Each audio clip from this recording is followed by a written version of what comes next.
அவர்களே, நேயர்கள் கேட்டது பெங்களூரிலிருந்து நாகராஜன் வழங்கிய ரவிதாசர் பற்றிய ஒரு உரை. நாகராஜன் வழங்கிய உரைகள் அனைத்தும் ஏற்கனவே புத்தகங்களாகவும் வெளிவந்திருக்கின்றன. அவைகளையும் நீங்கள் படிக்கலாம். நேயர்கள் கேட்டுக்கொண்டிருப்பது லண்டனிலிருந்து முழங்கும் ஞாயிறு நிகழ்ச்சி. எங்களுடைய நிகழ்ச்சி ஞாயிறு தோறும் 1 மணி நேரத்திற்கு முழங்கும். அதை லண்டனிலிருந்து நாங்கள் ஒலிபரப்பினாலும் மறைந்திருந்து நமக்கு ஒலிபரப்புவர் வேலூரில் உள்ள கல்யாண சுந்தர சிவாச்சாரியா அவர்கள். இப்பொழுது நம்முடைய சிறப்பு நிகழ்ச்சிக்கு வருவோம். இன்றைய சிறப்பு நிகழ்ச்சிக்கு நமக்கு வந்திருப்பவர் திரு NC ஸ்ரீதரன் அவர்கள். அவர் எங்கள் வேண்டுகோளுக்கு இணங்கி அவருடைய பிஸி ஸ்கெட்யூலுக்கு இடையே எங்களுக்கு ஒரு 20-25 நிமிடங்களை கொடுக்க வந்திருக்கிறார். அவரை பற்றி ஒரு சிறிய அறிமுகம்.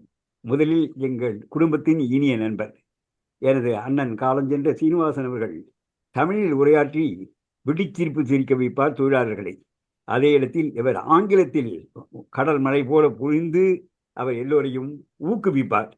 ஆனால் இவர் வாழ்க்கையை துவங்கியதோ ஒரு வழக்கறிஞராக வாழ்க்கையை துவங்கினார். ஏன் அப்படி? இவருடைய குடும்பத்தில் 4 ஜெனரேஷன், 4 தலைமுறையின் வழக்கறிஞர்கள். வழக்கறிஞராக வாழ்க்கையை தொடங்கினாலும் பெரிய பெரிய நிறுவனங்களில் முக்கிய அதிகாரியாக பணியாற்றினார். அதற்கு பிறகு கல்வித்துறையில் புகுந்து பெரிய சாதனைகளை செய்திருக்கிறார். அது மட்டுமல்ல, சிறந்த நூலாசிரியர், 20 நூல்களுக்கு மேல் எழுதியிருக்கிறார். மோட்டிவேஷனில், அதாவது ஊக்குவிக்கும் பேச்சில் இவர் லட்சக்கணக்கான மக்களை ஊக்குவிக்கிறார் என்பது ஒரு சிறப்பு நிகழ்ச்சி. அதை உடைய புத்தகங்களின் மூலமாகவே அறியலாம். அந்த தலைப்புகளையே மிகவும் சுவையான தலைப்புகள். அதை நாங்கள் ஏற்கனவே ஃபேஸ்புக்கிலும் பிளாகிலும் வெளியிட்டிருக்கிறோம். இன்று நமது அழைப்புக்கு இணங்கி வந்தபோது நாங்கள் அவரை கல்வியை பற்றி பேச சொன்னோம். அவர் கல்வியை பற்றி தமிழிலும் ஆங்கிலத்திலும் உரையாற்றுவார். நேரம் இருந்தால் நாம் சில கேள்விகளையும் எழுப்பலாம்.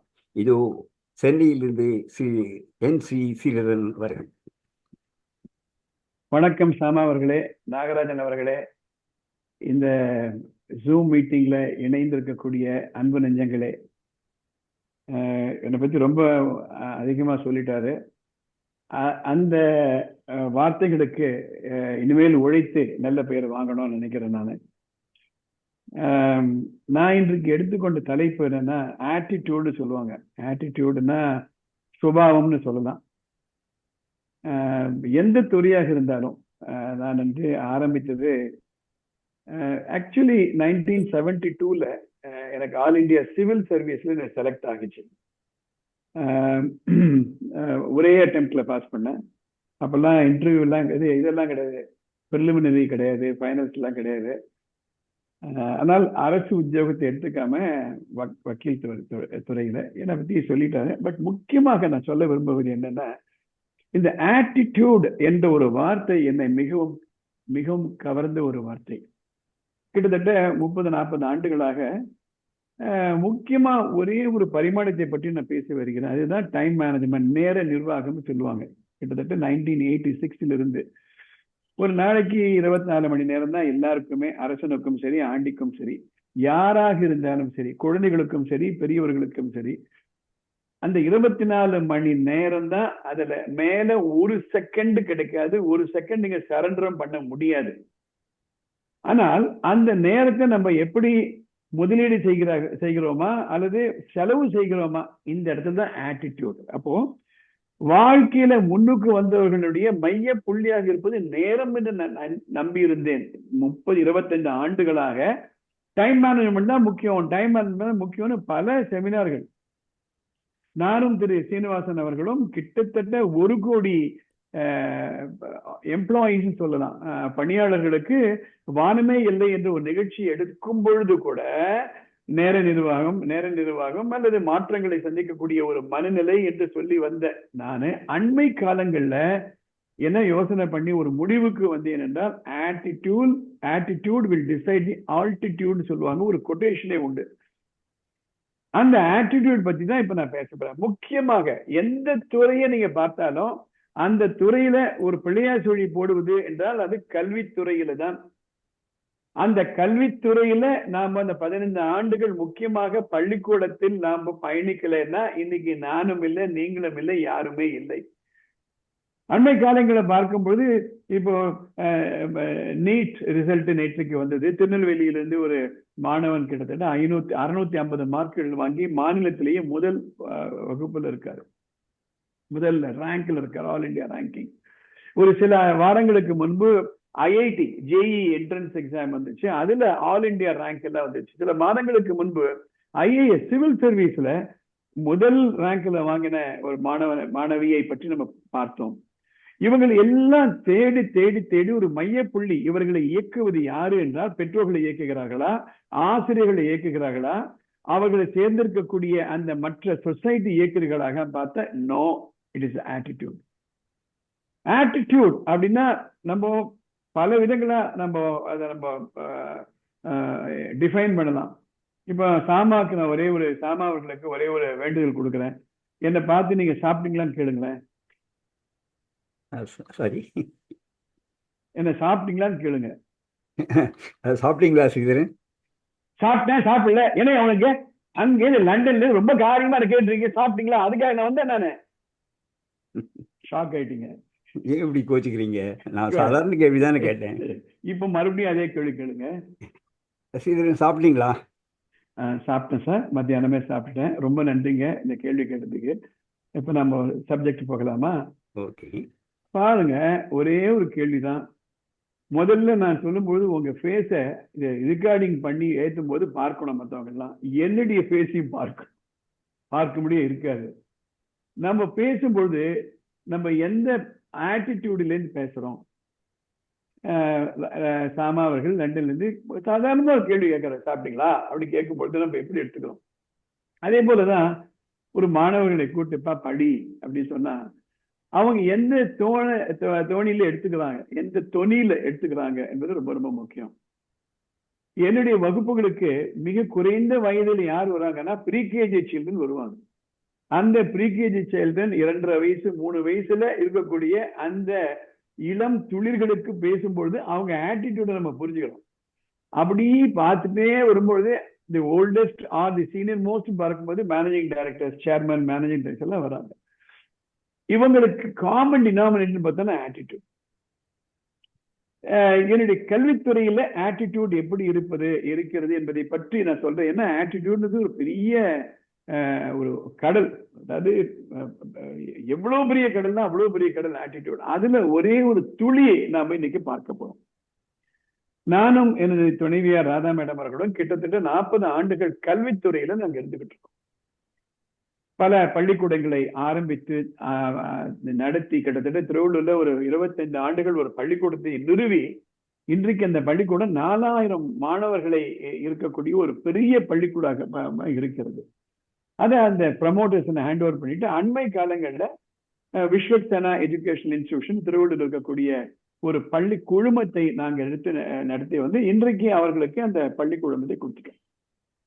இந்த பாதையை பார்க்கும் பொழுது சில முக்கியமான அனெக்டோட்ஸ், சில முக்கியமான நிகழ்வுகள் பத்தி நான் பேசினேன்னா ஆட்டிடியூடை பத்தி உங்களுக்கு தெரியும். கிட்டத்தட்ட 1997 என்ற காலகட்டத்தில் நானும் ராதா மேடம் அவர்களும் அமெரிக்காவுக்கு சென்று ஒரு முக்கியமான பயிற்சியை மேற்கொண்டோம். அதுதான் நியூரோ லிங்குவிஸ்டிக் ப்ரோக்ராமிங் சொல்லுவாங்க. ஷார்ட்டா சொல்லும் பொழுது NLP. நியூரோ மூளை சம்பந்தப்பட்டது, லிங்குவிஸ்டிக்னா நம்ம எப்படி கலந்துரையாடல் செய்கிறோம், மொழியை நாம் எப்படி மேலாண்மை செய்கிறோம், த யூஸ் ஆஃப் லாங்குவேஜ் சொல்லலாம். ப்ரோக்ராமிங் அப்படி சொல்லும்போது கம்ப்யூட்டர், அந்த ப்ரோக்ராம்ல இந்த கம்ப்யூட்டர்ல ஜூம் இருந்தா நம்ம பேச முடியும். அந்த ப்ரோக்ராமை டவுன்லோட் பண்றோம். அப்போ கம்ப்யூட்டருக்கு நம்ம வந்து ஒரு ஒரு கமாண்ட் கொடுக்குறோம், அது ப்ராசஸ் பண்ணுது, உடனே ஜூம் கலெக்ட் ஆகுது. ஸோ அதுதான் அந்த NLP என்ற ஒரு தத்துவத்தின் ஒரு பயிற்சியினுடைய மையப்புள்ளி. ஸோ 97ல நாங்க படிச்சுட்டு வரோம். அந்த காலகட்டத்தில் ராதா மேடம் பள்ளிக்கூடத்துல ஒரு மாணவன், பெயர் கூட சொல்லலாம், பாபு என்ற மாணவன் மாநிலத்திலேயே முதல் ரேங்க் வாங்கியிருந்தாரு. மாநிலத்திலேயே முதல் ரேங்க். அந்த ஸ்டூடெண்ட் ராதா மேடம் பார்க்கறதுக்கு வந்திருந்தாரு. அப்போ மரியாதை நிமித்தமாக வந்து ஆசி பெற்று போனாங்க. அப்போ அந்த பையனை சில கேள்விகள்லாம் கேட்டேன். அப்போதான் எனக்கு தெரிஞ்சது அந்த மாநில அளவுல முதல் மார்க் வாங்கின அந்த பையனுடைய ஆட்டிடியூட பத்தி நான் புரிந்து கொண்டேன். நான் அந்த மாணவன்கிட்ட கேட்டேன், என்னப்பா நீ வந்து எக்ஸாம் ஹாலுக்கு போறீங்க, அந்த எக்ஸாமினேஷன் ஹால்ல நிறைய விதமான கேள்விகள் எல்லாம் இருக்கு, ஹலோ, நிறைய கேள்விகள்லாம் இருக்கு, 1 மார்க் கொஸ்டின் இருக்கு, 2 மார்க் கொஸ்டின் இருக்கு, 5 மார்க் கொஸ்டின் இருக்கு, 10 மார்க் கொஸ்டின் இருக்கு. இந்த கேள்விகளில் எந்த கேள்வியை நீ முதல்ல ஆன்சர் பண்ணுங்க நான் கேட்கிறேன். அதுக்கு அந்த ஸ்டூடெண்ட் கொடுத்த பதில், சார் எனக்கு கொஸ்டின் பேப்பர் எடுத்தேன்னா 1 மார்க் கொஸ்டினுக்கும் 2 மார்க் கொஸ்டினுக்கும் 5 மார்க் கொஸ்டினுக்கும் 10 மார்க் கொஸ்டின் வித்தியாசமே தெரியாது சார். அப்படி வித்தியாசம் கிடைக்க நான் பார்த்தேன்னா 100க்கு 100 வாங்க முடியாது, 99 தான் சார் வாங்க முடியும். That is called the attitude. Attitude to a subject, attitude to scoring mark. சரி, அடுத்த கேள்வி கேட்கிறேன். பாபு அவர்களே, இப்போ நீங்க வந்து 3 மணி நேரம் டைம்ல 2.5 மணி நேரத்துல நீங்க எழுதிட்டீங்க, மீதி 1/2 மணி நேரம் இருக்கு. அந்த 1/2 மணி நேரத்துக்கு என்ன செய்வீங்க அப்படின்னு கேட்கிறேன். ஏன்னா அவர் எப்பவுமே ஃபர்ஸ்ட் மார்க் வாங்குற ஸ்டூடெண்ட். சார் அந்த 1/2 மணி நேரத்தை நான் ரொம்ப யூஸ்ஃபுல்லா கிடைப்பேன். ஏன்பான்னு நான் கேட்கிறேன். வாழ்க்கையில் எவ்வளவோ 1/2 மணி நேரம் கிடைக்கும் சார், அந்த 1/2 மணி நேரம் மறுபடியும் கிடைக்காது என்றாரு.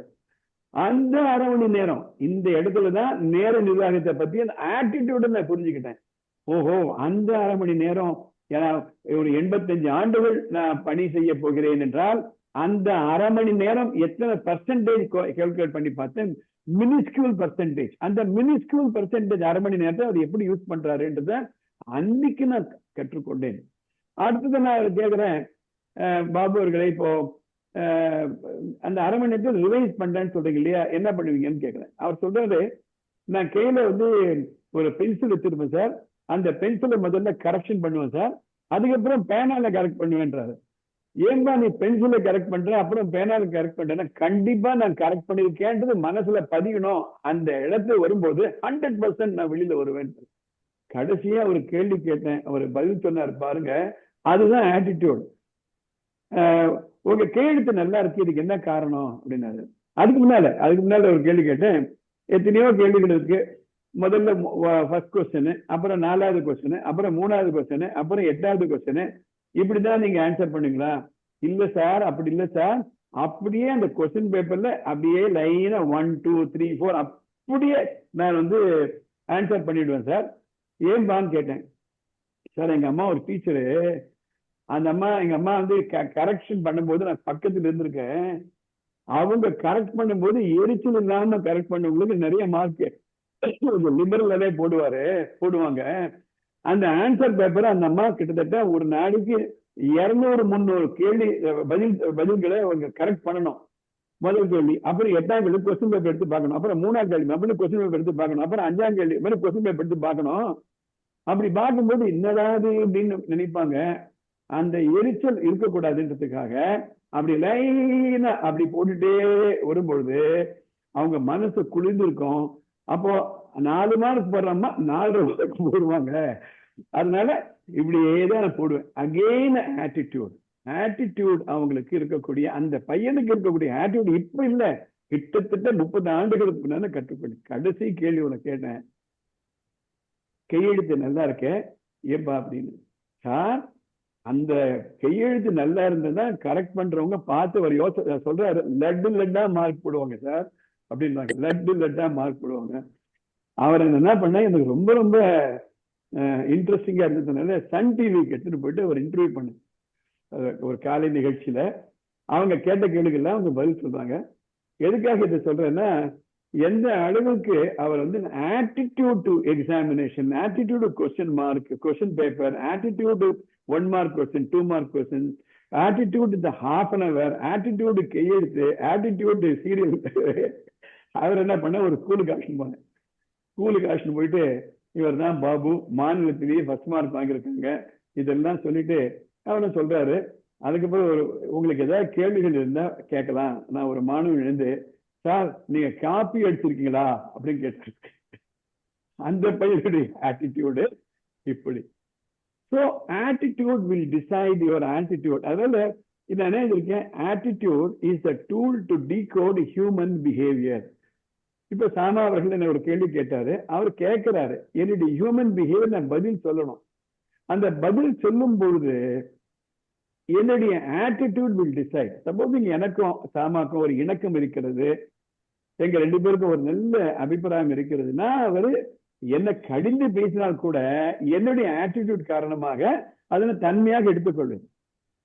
இந்த ஆட்டிடியூட் பள்ளிக்கூடங்களில் எப்படி ரிஃப்ளெக்ட் ஆகுதுன்னு பாத்தீங்கன்னா, நல்ல ஒரு டீச்சர் இருக்காங்க, ரொம்ப பிடிக்கும் அந்த டீச்சரை கண்டா ஒரு மாணவர்களுக்குன்னா, அவங்க சொல்லிக் கொடுக்க எல்லா சப்ஜெக்டுமே பிடிக்கும். அவர் because I like my teacher, my attitude my teacher is positive. So the subject பத்தி பாசிட்டிவ் ஆட்டிடியூட். ஒரு சப்ஜெக்ட் ரொம்ப பிடிக்கும் மேத்தமேட்டிக்ஸ் அப்படின்னா, அந்த மேத்தமேட்டிக்ஸ் சொல்லிக் கொடுக்குற டீச்சர் எனக்கு பிடிக்கும். சப்போஸ் சப்ஜெக்ட் எனக்கு பிடிக்கலன்னா அந்த மேத்தமேட்டிக்ஸ் சொல்லி கொடுக்குற டீச்சருக்கு பிடிக்காது. இது ரொம்ப ரொம்ப முக்கியம். ஸோ பள்ளிக்கூடங்கள்ல மாணவர்கள் வரும்பொழுதோ அல்லது நிறுவனங்களில் நம்ம சேரும் பொழுதோ, வாட் இஸ் யுவர் ஆட்டிடியூட்? இந்த ஆட்டிடியூடுன்னு என்ன அப்படின்னு பாத்தீங்கன்னா, any adjective is an attitude. For example, broad-minded, helping, creative, அப்புறம் detail, that is a person will go into the detail, accurate, hard working, இதெல்லாம் ஆட்டிடியூட்.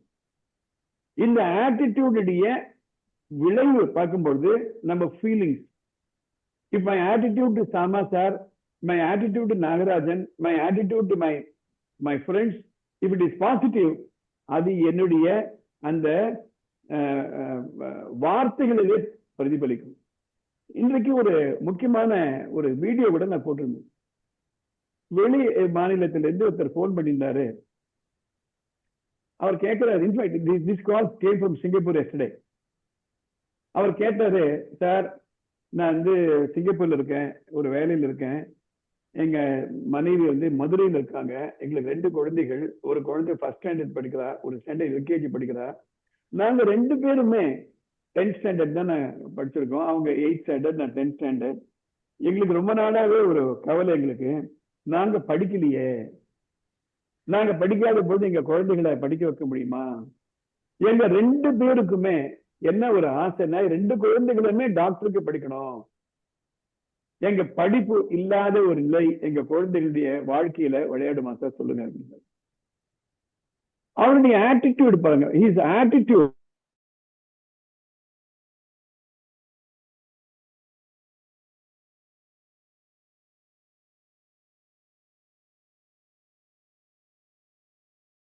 சம்பந்தம் கிடையாது. It is not a genetic factor அப்படின்னு. இதுக்கும் ஆட்டிடியூட் என்ன connection கொஞ்ச நேரத்தில் சொல்ல போறேன். அவருக்கு என்ன சொன்னேன் நானு, அசுவன் கிட்ட வரும்பொழுது ஒரு நெகட்டிவ் ஆட்டிடியூடோட வராரு. நாங்க படிக்கல, என் ஒய்ஃப் படிக்கல, நான் சிங்கப்பூர்ல இருக்கேன், மை ஒய்ஃப் இஸ் அலோன் தேர், அவங்க படிப்பாங்களா, அந்த ஆட்டிடியூட் நெகட்டிவ் ஆட்டிடியூடோட வராரு, அல்லது நாட் அ பாசிட்டிவ் ஆட்டிடியூட். நான் அவருக்கு சில விவரங்கள் எடுத்து சொன்னேன். உங்களுக்கு சீனிவாச ராமன் தெரியுமான்னு கேட்டேன். கேள்விப்பட்டிருக்கு சார், பெரிய மேத்தமெட்டிஷியன். அவர் ஸ்கூலை தாண்டி படிக்கலன்னு தெரியுமா உங்களுக்கு நான் கேட்டேன். தெரியாது சார். ஸ்கூல் வரைக்கும் தான் படிக்கிறார் கும்பகோணத்துல. அதுக்கப்புறம் அந்த கணக்கு பேர்ல இருக்கக்கூடிய பாசிட்டிவ் ஆட்டிடியூட், ஈர்ப்பு, அந்த கணக்கு அவர் அப்படியே ஈர்க்குது அவர். அதுக்கப்புறம் என்ன பண்றாரு, அது ரிசர்ச் பண்றாரு, கேம்பிரிட்ஜ் யூனிவர்சிட்டி அவருக்கு அந்த BA டிகிரி கொடுக்குது. அதுக்கப்புறம் he became, you know what happened in his life. ஒரு எக்ஸாம்பிள் கொடுத்த மைக்கேல் ஃபாரடே, உங்களுக்கு எலக்ட்ரோ மேக்னட்டிசம், அவருக்கு படிக்கல. அவர் ஒரு புக் பைண்டிங் ஷாப்ல ஒர்க் பண்றாரு. அந்த புக் பைண்டிங் ஷாப்ல ஒர்க் பண்றது நிறைய புத்தகங்கள் பைண்டிங் பண்றதுக்காக அந்த புத்தகங்கள் எடுத்து படிக்கிறாரு. அதுல எலக்ட்ரோ மேக்னட்டிசம் பத்தி படிக்கிறாரு. உடனே அவருடைய attitude science improves, that is ignite, அப்படி பத்திட்டு எரிகிற மாதிரி. You know what happen to Michael Faraday? உங்களுக்கு எல்லாம் தெரியும், ராக் ஃபெல்லர், அந்த காலத்துல பெரிய பணக்காரர், அவரை ஸ்கூலு தாண்டல. இவங்க எல்லாருக்குமே என்ன ஆட்டிடியூடு, வாழ்க்கையில முன்னேறணும், நான் படிக்கலன்னாட்ட வாழ்க்கையில முன்னேறணும் என்ற ஒரு ஆட்டிடியூட் அவர்களுக்கு இருந்ததுனாலதான் படிக்கப்படுது. நான் பள்ளிக்கூடங்கள்ல போகும்பொழுது இது மாதிரி மோட்டிவேஷன் டாக்ஸ் எல்லாம் எடுக்கும் பொழுது நான் ஒரே ஒரு மையப்புள்ளியை பற்றி சொல்லுவேன். nobody can motivate anybody, let it be very clear. இப்போ இந்த பதிவை எத்தனை பேர் பார்ப்பாங்களோ தெரியல. என்ன நினைச்சிட்டு இருக்காங்கன்னா, ஆட்டிடியூட்னா வெளியில இருந்து வரக்கூடிய ஒரு நிகழ்வு, வெளியில இருந்து வரக்கூடிய ஒரு சக்தி, வெளியில இருந்து வரக்கூடிய ஒரு எனர்ஜி நினைச்சுக்கிறாங்க. பல இடங்கள்ல கூப்பிட்டு மோட்டிவேஷன் டாக் கொடுங்க. நானும் திரு சீனிவாசனும் பல இடங்கள்ல போய் இந்த மோட்டிவேஷன் டாக், மாற்றங்களை ஏற்றுக்கொள்ளக்கூடிய ஒரு மனநிலை உங்களுக்கு எல்லாம் வேணும்னு சொல்லுவோம். ஆனால் நாங்க பேசினதுனாலே ஒருத்தர் மோட்டிவேட் ஆயிடுவாரா? நாங்க பேசினதுனாலே ஒருத்தர் மாற்றங்களை எடுத்துட்டு வரா? யோசனை பண்ணி பாருங்க. சில கெட்ட பழக்கங்களுக்கு மற்றவங்க எல்லாம் நிறைய பேர் அடிமை ஆயிடுறாங்க.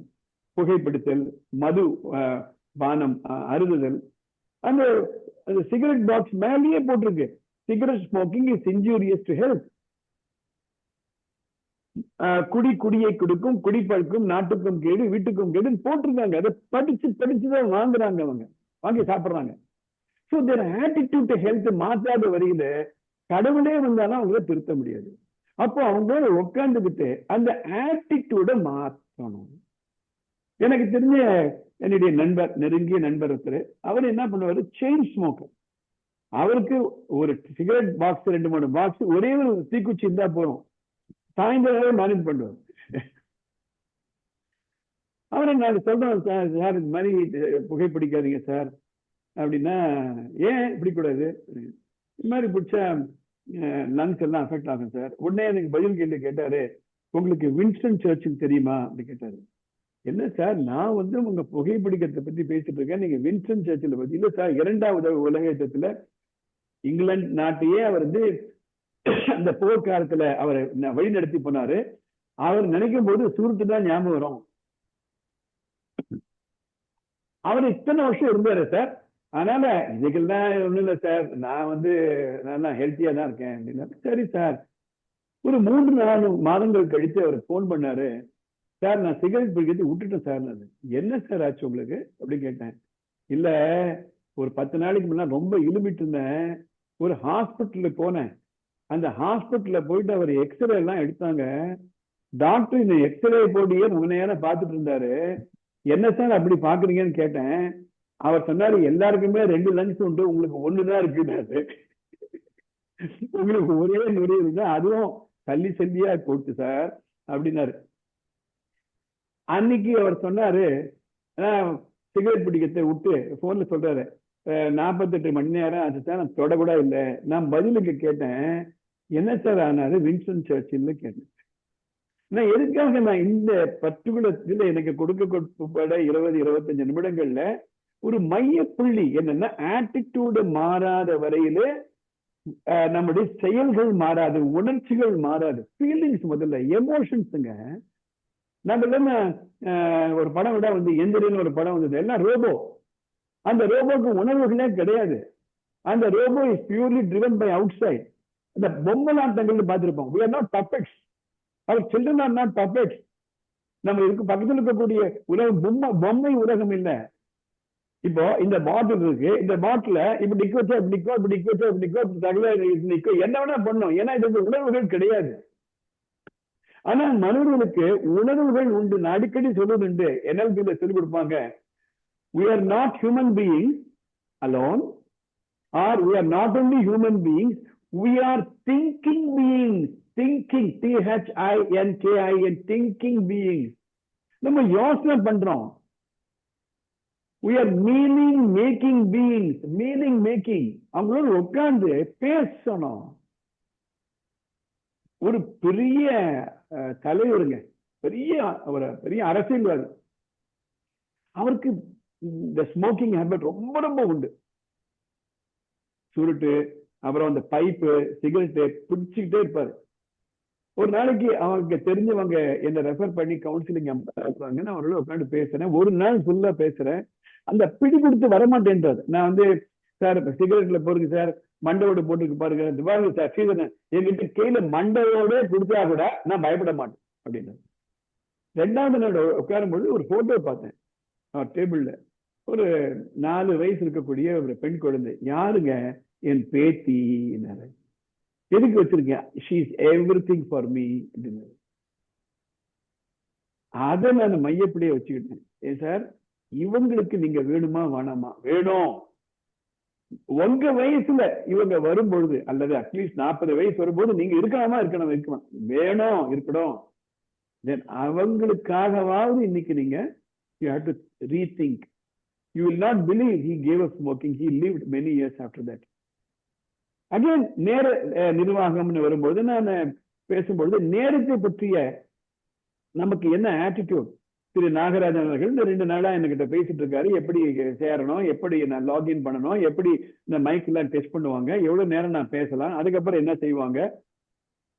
இது என்னன்னா சொன்னாலும் என்னுடைய attitude to time is very very important. பல ஆண்டுகளுக்கு முன்பு நம்ம எல்லாம் இருக்கும்பொழுது திரைப்பட பாடல்களை எப்படி வரும், நல்ல பொழுதை எல்லாம் தூங்கி கெடுத்தவர்கள் நாட்டை கெடுத்ததிடம் தானும் கெட்டார், சிலர் அல்லும் பகலும் கல்லாய் இருந்துவிட்டு அதிர்ஷ்டம் இல்லை என்று அலட்டிக் கொள்வார், விழித்துக் கொண்டோரெல்லாம் பிழைத்துக் கொண்டார், முன்போல் குரட்டை விட்டவரெல்லாம் கோட்டை விட்டார்.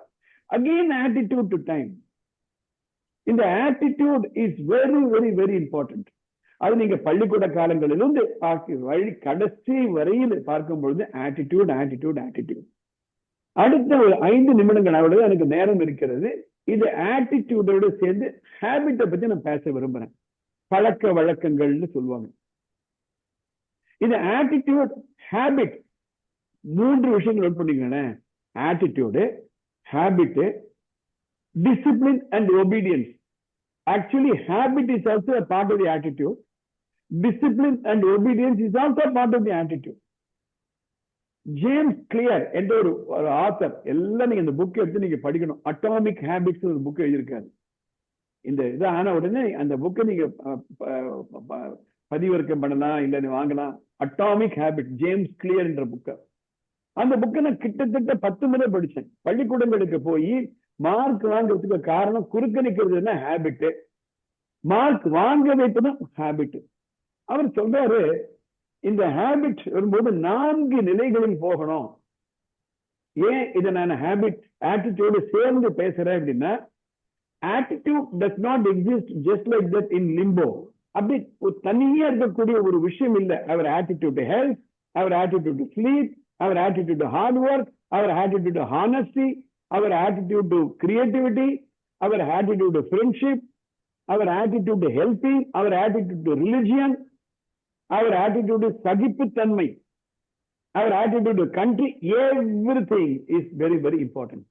And the habits பத்தி பேசும்பொழுது என்னுடைய கவுன்சிலிங் செஷன்ல இதை நான் கொண்டு வருவது உண்டு. ஃபர்ஸ்ட் ஆஃப் ஆல் மனசுல ஒரு கியூன்னு சொல்லுவாங்க. கியூன்னா ஒரு பொறித்தட்டுன்னு சொல்லுவாங்க. சார் இதை சொல்லிட்டாரு, அந்த புக்கை நான் பார்த்துட்டேன். எனக்கும் ஏன் சாமா வட்டம் ஒரு பெரிய தமிழ் நான் வரக்கூடாது? ஏன் நாகராஜ் அவர்களை போல நான் நிறைய புத்தகங்கள் எழுதக்கூடாது? ஏன் நான் சில தலைவர்களை போல ஒரு நாட்டை பற்றிய சிந்தனையில் ஈடுபடக்கூடாது? அந்த அந்த அந்த ஒரு பொறித்தட்டு கியூன்னு சொல்லுவோம், கியூ. அது மாத்திரம் இருந்தா போறது. ஏனென்றால் நம்ம எல்லாருக்குமே ஒரு நாளைக்கு கிட்டத்தட்ட 60,000 70,000 எண்ணங்கள் வருதாங்க. ஒரு நாளைக்கு mind is 60,000 thoughts cross our mind. அந்த தாட் என்ன மாதிரி தாட்? இங்கதான் நான் சொல்லுவது தாட் ஆர்கிடெக்சர். தாட் ஆர்கிடெக்சர் ஒரு அரை கிரவுண்ட், ஒரு கிரவுண்ட் இடம் இருக்கிறது என்றால் ஒரு ஆர்கிடெக்ட் கொண்டு கொடுக்குறோம். அவர் வைக்கக்கூடிய ஒவ்வொரு கல்லும் அந்த ஆர்கிடெக்சரை பேஸ் பண்ணி தான் இருக்கும். பிரம்மாண்டமான மிக அழகான ஒரு பில்டிங் கட்டி கொடுக்குறாரு. அதை விட்டுட்டு நம்ம வாழ்ந்து கல் வச்சு அடுக்கிறோம் அப்படின்னா இட்ஸ் நாட் குட். சோ அந்த மைண்ட்ஸ்ல வந்துச்சா, what is our attitude to that idea? That is called craving. Craving ஏக்கம்னு சொல்லலாம், தவிப்புன்னு சொல்லலாம். தவிப்பு, அந்த தவிப்பு வரணும். எப்பெல்லாம் நான் மேடம் இதை பத்தி கோவிலை பத்தி பேசினாங்க, நான் உடனே இந்த மீட்டிங் முடிஞ்ச உடனே போய் என் ஒய்ஃபோட பேச போறேன். எப்படா அந்த கோவிலுக்கு போகணும்னு நினைக்க போறேன். கிரேவிங் வரணும். சோ ஏன் நம்ம சிகரெட் பிடிச்சிட்டு இருக்கோம்? நம்ம சிகரெட் விடக்கூடாது. இவர் சொல்ற ஒரு பாயிண்ட் இருக்கு, கியூ. Number 2 craving. சிகரெட் பிடிக்கிறதுக்கும் இதுதான் கிரேவிங். 3வது கால்ட் ரெஸ்பான்ஸ். என்ன செய்ய போறோம் அடுத்தபடி? Response. Last but not the least இது reward. So cue, craving, response, reward. இந்த ஸ்டேஜ் வேணும்னா our attitude should be helping us. என்னுடைய நேரடி வகுப்புகள்ல ஒரு சின்ன ஹெல்ப், ஒரு சின்ன ஒரு பயிற்சி கொடுப்பேன். இதை பார்த்து கொண்டிருக்கக்கூடிய நண்பர்கள் எல்லாம் இது நீங்க செஞ்சு பார்க்கலாம். ஆட்டிடியூடு ஒரு 7-8 ஆட்டிடியூட் எழுதிக்கோங்களேன். Passionate, creative, helping, considerate, short tempered, cynical, critical, இந்த மாதிரி எழுதிக்கோங்க. பாசிட்டிவ் ஆட்டிடியூட் எடுத்துக்கோங்க, நெகட்டிவ் ஆட்டிடியூட் எடுத்துக்கோங்க. இன்னைய தேதியில நீங்க என்னவா இருக்கீங்க? Let me say that I am a lawyer practicing in the high court அப்படி வச்சுப்போமே. இப்போ 2025ல நான் இருக்கேன். அடுத்த 10 ஆண்டுகள்ல நீங்க எங்க இருக்க விரும்புறீங்க? I want to be a judge of the Madras High Court எழுதுறாரு அப்படின்னா, okay, so you are a lawyer practicing now, you want to become a high court judge, or I'm a teacher now, in 10 years I want to be teaching for the 12th standard, in 20 years I want to own a school, I want to be the correspondent of a school. Okay, என்ன செய்ய போறீங்கன்னா, இன்னைக்கு உங்க attitude என்ன உங்களுக்கு தெரியாது, உங்க நண்பர்களை போய் கேட்டு சொல்லுங்க. அது விட உங்க பேர்ல உண்மையிலேயே ஆசை வச்சிருக்க நண்பர்கள், திருக்குறள் ஒன்று உண்டு, இடிப்பாறை இல்லாத ஏமரா மன்னன் கெடுப்பார் இல்லாத கெடும். உங்க பேர்ல உண்மையிலேயே உங்களுக்கு தைரியம் இருந்தா உங்க ஒய்ஃபுக்கு போய் கேளுங்க, உங்க ஹஸ்பண்ட போய் கேளுங்க, விழாவியா சொல்லுவாங்க. லிஸ்ட் போட்டுட்டு அது பக்கத்துல திஸ் இஸ் அ பாசிட்டிவ் ஆட்டிடியூட்னா பாசிட்டிவ் சைன் போடுங்க, நெகட்டிவ் ஆட்டிடியூட்னா நெகட்டிவ் சைன் போடுங்க, நியூட்ரல்னா ஒரு ஈக்குவல் போடுங்க. போட்டுட்டு அடுத்த ஒரு மாதங்கள்ல அல்லது 2 மாதங்கள்ல உங்களுடைய ஆட்டிடியூட நீங்க எப்படி மாத்திக்க போறீங்க உங்களையே நீங்க கேள்வி கேட்டுக்கோங்க. இன்றைக்கு ஏகலைவா யாருன்னா, இன்னைக்கு கூகுள் தான் ஏகலைவா. அதில் போய் என்ன வேணா கேட்கலாம். ஹவு டு சேஞ்ச் மை ஆட்டிடியூட்னா அந்த ஏகலைவா பாஸ் நிறைய ஐடியாஸ் எல்லாம் கொடுப்பாரு. அதை நீங்க இம்ப்ளிமெண்ட் பண்ணிக்கலாம்னா நமது வாழ்க்கைக்கு வானமே இல்லை. சுருக்கமாக சொல்லும் பொழுது, இன்றைக்கு நான் மேல வரத்துக்கும் மேல வராமல் இருக்கிறதுக்கும் இல்ல இன்றைக்கு நான் வாழ்க்கையில உயர்ந்ததற்கும் இன்னும் உயரப்போவதற்கும் மைய புள்ளியே ஆட்டிடியூட், ஆட்டிடியூட் அண்ட் ஆட்டிடியூட். இதுதான் என்னுடைய சிறு உரை. இது உங்களுக்கு பிடிச்சிருக்கும்னு நினைக்கிறேன்.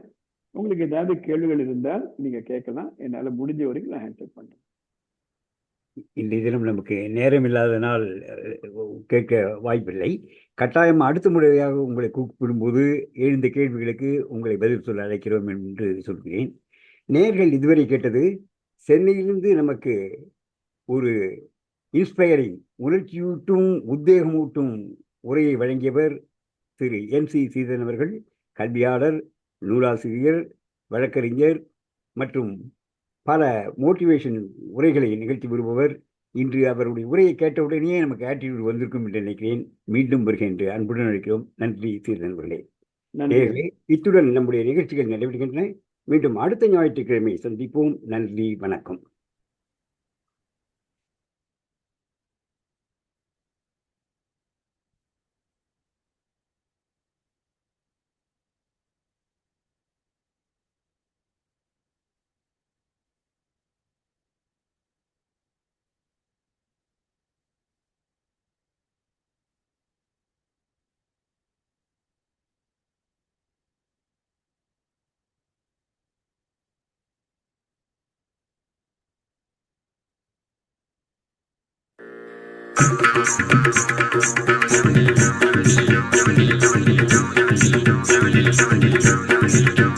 வாழ்க நிரந்தரம், வாழ்க தமிழ் மொழி, வாழிய வாழியவே. வானமளந்ததனை துமளந்திடு வன்மொழி வாழியவே. வாழ்க நிரந்தரம், வாழ்க தமிழ் மொழி, வாழிய வாழியவே. வானமளந்ததனை துமளந்திடு வன்மொழி வாழியவே. ஏழ்கடல் வைப்பினும் தன்மனம் வீசி இசை கொண்டு வாழியவே. எங்கள் தமிழ் மொழி, எங்கள் தமிழ் மொழி என்றென்றும் வாழியவே. ஏழ்கடல் வைப்பினும் தன்மனம் வீசி இசை கொண்டு வாழியவே.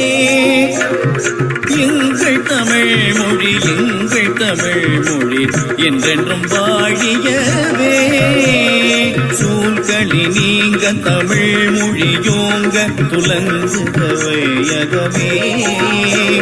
சூழ்களி நீங்க தமிழ் மொழியோங்க துலங்குக வையகமே.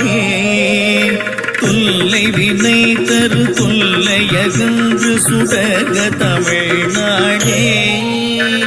தொல்லை வினை தரு தொல்லையகன்று சுடக தமிழ்நாடே.